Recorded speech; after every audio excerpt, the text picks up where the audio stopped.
siang, Pak. Selamat siang, Ibu. Ada waktu sebentar? Ada. Silakan duduk, Bu. Terima kasih, Pak. Ada yang perlu saya bantu, Bu? Saya ingin berdiskusi dengan Pak tentang siswa, mungkin Pak bisa bantu? Insya Allah. Dari apa yang ingin dicapai dari diskusi kita nanti, Bu? Saya ingin mendapat solusi dari permasalahan yang saya hadapi di kelas, Pak, terkait dengan siswa. Kalau boleh saya tahu, sebenarnya masalahnya apa, Bu? Begini, Pak, beberapa waktu yang lalu saya mengajar di kelas 11 IPA. Ternyata ada beberapa siswa yang kedapatan aktif, tetapi ada beberapa siswa yang kedapatan itu dia lebih banyak main HP, kemudian dia lebih banyak bercerita dengan teman sebangkunya, Pak. Sebenarnya pembelajaran seperti apa, Bu, yang Ibu lakukan di kelas pada saat itu, Bu? Pada pembelajaran yang saya terapkan itu seperti biasa, Pak. Saya masuk ke kelas, saya dengan suara yang lantang, kemudian saya menulis beberapa poin materi di papan, dan saya juga berusaha untuk membagi perhatian kepada siswa agar mereka fokus dengan materi yang saya sampaikan. Tetapi tetap saja kedapatan ada siswa yang tidak memperhatikan materi yang saya sampaikan, Pak. Ya. Jadi Ibu sudah berusaha untuk maksimal, ya, Bu, ya, sudah melakukan hal yang terbaik di kelas, ya, Bu, ya. Ya, saya rasa begitu, Pak. Jadi sebelumnya ini pada saat pembelajaran itu Ibu pernah tidak melakukan pembelajaran menyangkut dengan hal-hal lain selain pada saat Ibu melakukan pembelajaran pada saat itu? Oh iya, Pak, saya lakukan seperti contohnya saya membuat video pembelajaran yang menarik terkait dengan materi yang saya sampaikan. Tetapi tetap saja kendala yang saya hadapi itu kedapatan siswa yang tidak aktif dan juga ada siswa yang aktif, Pak. Ya. Lalu untuk siswa yang tidak aktif itu Ibu lakukan apa untuk mereka? Saya berusaha untuk melakukan pendekatan dengan cara memberikan penjelasan secara langsung kepada siswa tersebut. Kemudian dari situ saya bisa melihat bahwa ada beberapa siswa yang aktif, tapi juga ada beberapa siswa yang tidak aktif, sehingga membuat saya bingung, kok masih ada saja siswa yang kedapatan dia tidak aktif. Kemudian padahal saya sudah berusaha untuk bikin segala macam cara, mulai dari A, B, C sampai saya juga tidak tahu apa yang harus saya buat, sehingga tapi tetap saja masih menemukan siswa yang dia tidak aktif, tidak fokus dalam proses belajar mengajar. Jadi memang dalam pembelajaran ada banyak metode yang dikembangkan, tapi kan biasanya kan anak kan biasanya mungkin ada hal-hal tertentu yang menimpa mereka atau bagaimana begitu. Tapi kalau menurut saya nih, Bu, apa yang Ibu lakukan itu memang sudah bagus, sudah prestasi. Cuma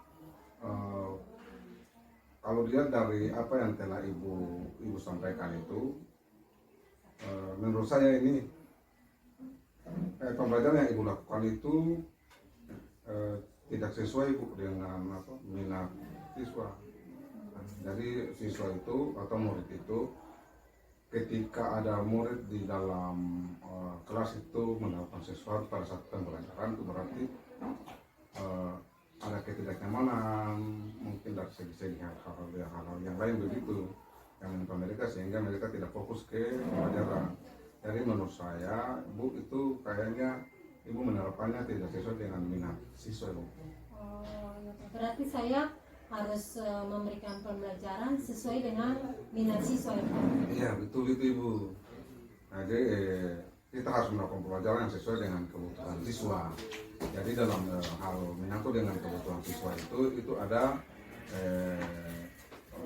beberapa poin, ada 3 kalau tidak salah itu kita melakukan pembelajaran harus sesuai dengan kesiapan belajar siswa, kemudian sesuai dengan minat belajar siswa, kemudian sesuai dengan profil belajar siswa.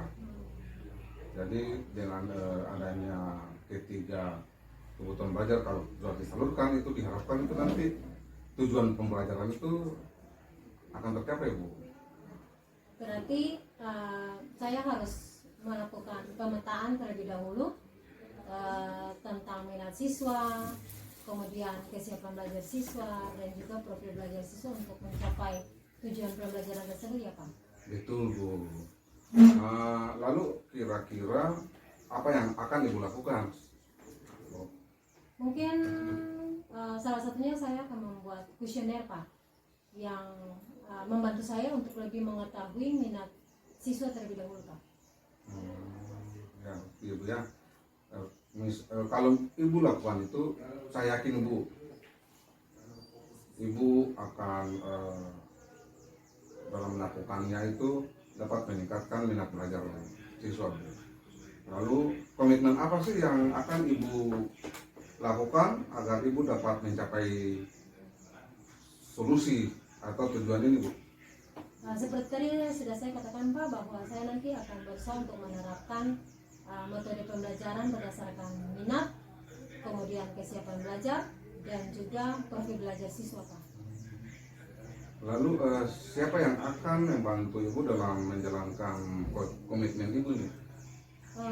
Saya rasa yang akan membantu saya Ibu Yang selaku guru bahasa Indonesia, yang nantinya akan membantu saya untuk menyusun soal-soal dalam bentuk kuesioner. Selain itu ada lagi enggak Bu yang akan Ibu lakukan? Saya akan mencari referensi Pak di YouTube, internet terkait dengan pemetaan murid atau siswa berdasarkan kebutuhan belajar, dan juga metode-metode pembelajaran yang sesuai dengan karakter siswa Pak. Alhamdulillah Ibu, kalau Ibu lakukan itu mantap sekali Bu. Nah, sekarang bagaimana perasaan Ibu setelah kita berdiskusi ini Bu? Saya merasa lega Pak, karena setidak-tidaknya ada gambaran bagi saya bagaimana caranya untuk meningkatkan minat belajar siswa Pak. Oke. Semoga rencana Ibu berhasil ya Bu. Amin. Terima kasih Pak atas waktunya. Sama-sama Ibu. Saat merencanakan aksi nyata, saya merasa senang dapat mengasah keterampilan dalam praktek coaching dengan teman sejawat, yaitu Ibu Noya. Kegiatan ini menjadi media saya untuk mengetahui kasus-kasus yang sering terjadi di sekolah. Pada praktik coaching tadi, saya sebagai coach membantu Ibu Noya sebagai coach mengenali situasi permasalahan yang dihadapi, yaitu mengenali tujuan yang hendak dicapai, kemudian melalui percakapan yang terfokus dan menggali. Saya dapat berkomunikasi secara asertif dengan coach untuk membangun kualitas hubungan yang nyaman. Saya sebagai coach mengajukan pertanyaan yang membantu coach menuju apa yang coach maksud. Saya membantu coach dalam mengarahkan dan memfasilitasi pemikiran selama coaching yang nantinya akan dijadikan sebuah rancangan aksi penyelesaian. Langkah akhir, saya sebagai coach menuntun komitmen coach dalam menjalankan sebuah rencana aksi dengan penuh tanggung jawab sebagai komitmen yang coach lakukan. Dengan demikian, proses coaching merupakan bentuk percakapan yang dilakukan coach dengan coach agar coach dapat menemukan solusi dengan cara mengembangkan potensi diri yang dimiliki supaya lebih maksimal sehingga dapat mencapai tujuan yang diharapkan. Menurut saya dalam praktek coaching tadi, jawaban yang saya inginkan sebenarnya sudah ada dalam diri saya. Hanya saja masih perlu digali lagi untuk diri saya sendiri sebagai coach dalam mencapai tujuan pembelajaran. Secara pribadi, saya merasa sangat terbantu dengan praktek coaching tadi. ternyata jawaban dari persoalan siswa yang saya hadapi itu ada pada diri saya, dan lebih diyakinkan lagi melalui penguatan bersama coach, sehingga keputusan yang saya ambil dapat menyegarkan suasana pembelajaran di kelas.